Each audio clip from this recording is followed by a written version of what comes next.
Major ডালিম, যার প্রকৃত নাম শরীফুল হক ডালিম, জন্মগ্রহণ করেছেন 1946 সালে। মুক্তিযুদ্ধে অসামান্য অবদানের জন্য বীরোত্তম খেতাব পেয়েছিলেন তিনি।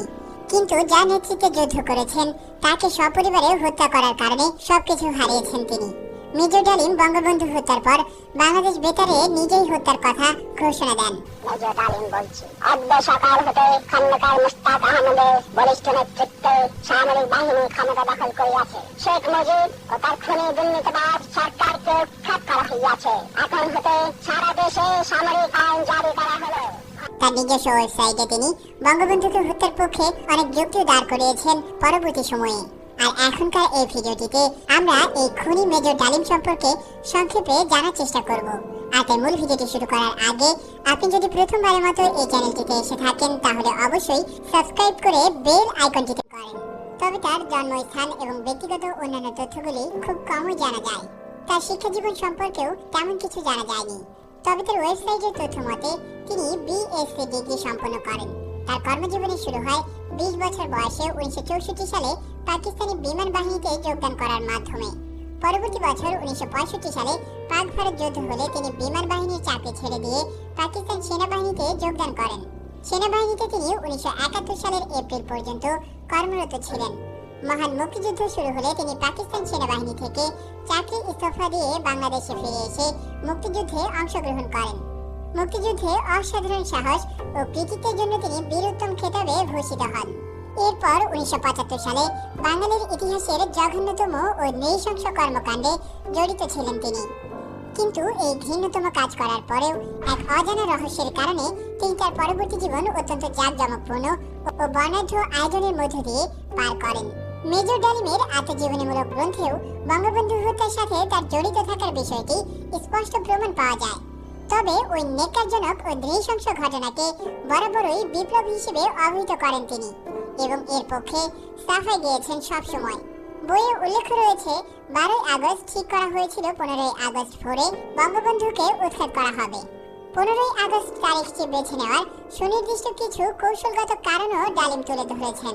15ই আগস্ট ঢাকা বিশ্ববিদ্যালয়ের অনুষ্ঠান এবং শেরে বাংলা নগরের এমপি হোস্টেল ঘিরেই সেরাতে তৎপর থাকার কথা ছিল পুলিশ ও স্পেশাল স্কোয়াডের। টহল দেওয়ার জন্য রক্ষী বাহিনীকে ঢাকা বিশ্ববিদ্যালয় এলাকায় মোতায়েন করা হবে এমন ধারণা ছিল পরিকল্পনা প্রণয়নের সময়। রক্ষী বাহিনীর পরিচালক ব্রিগেডিয়ার নুরুজ্জামান ও উপপরিচালক কর্নেল সাবিউদ্দিন 15ই আগস্ট ঘটনাচক্রে একসঙ্গে দেশের বাইরে ছিলেন। বাকশালের প্রায় সব শীর্ষ নেতাই সেদিন ছিলেন ঢাকায়। এদিকে সেনাবাহিনীর ঢাকা ব্রিগেডে 14 ও 15ই আগস্ট রাত ট্রেনিং এর জন্য নির্ধারিত ছিল। অন্যদিকে 15ই আগস্ট রাষ্ট্রীয় পর্যায়ে স্বাধীনতা দিবস উদযাপন নিয়ে ভারত ব্যস্ত থাকবে বলেও অনুমেয় ছিল। এইসব সমীকরণ মিলিয়ে হামলার জন্য 15ই আগস্টকে বেছে নিয়েছিলেন ডালিমের মতো কিছু বিপদগামী সামরিক কর্মকর্তা। বঙ্গবন্ধুকে সপরিবারে হত্যার পর মেজর ডালিমকে পুনরায় সেনাবাহিনীতে নিয়োগ দেওয়া হয়, তবে এবার লেফটেন্যান্ট কর্নেল পদে পদোন্নতি দিয়ে।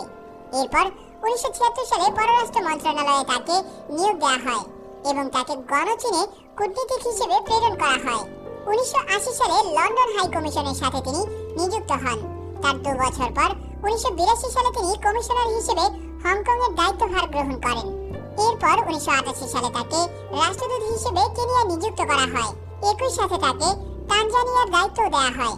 এছাড়াও ইউনেপ এবং হেবিটেট বাংলাদেশে স্থায়ী প্রতিনিধি হিসেবে তিনি দায়িত্ব পালন করেন। সোমালিয়ার যুদ্ধকালীন সময়ে জাতিসংঘের শান্তিরক্ষা বাহিনীর অংশ হিসেবে প্রেরিত বাংলাদেশ সেনাবাহিনীর সদস্যদের সার্বিক তত্ত্বাবধানে বিশেষ দায়িত্ব পালন করেন তিনি। তবে তার এই বর্ণাঢ্য জীবনের অবসান হয় 1995 সালে। 1995 সালে তিনি চাকরি থেকে অবসর গ্রহণ করেন এবং আওয়ামী লীগ সরকার গঠন করার আগেই দেশ ছেড়ে পালান। জাতির জনকের হত্যাকারীকে এমন সব গুরুত্বপূর্ণ পদে নিয়োগ দেওয়ার কারণে 75 পরবর্তী প্রত্যেকটি সরকার সমালোচিত হয়েছে। মেজর ডালিম বঙ্গবন্ধু হত্যাকাণ্ডের জন্য মৃত্যুদণ্ডপ্রাপ্ত একজন পলাতক আসামি। তার সঠিক অবস্থান সম্পর্কে কোনো তথ্য পাওয়া যায় না। এই ছিল এখনকার মতো। আবার আপনাদের সাথে কথা হবে নতুন কোনো ভিডিওতে নতুন কোনো বিষয় নিয়ে।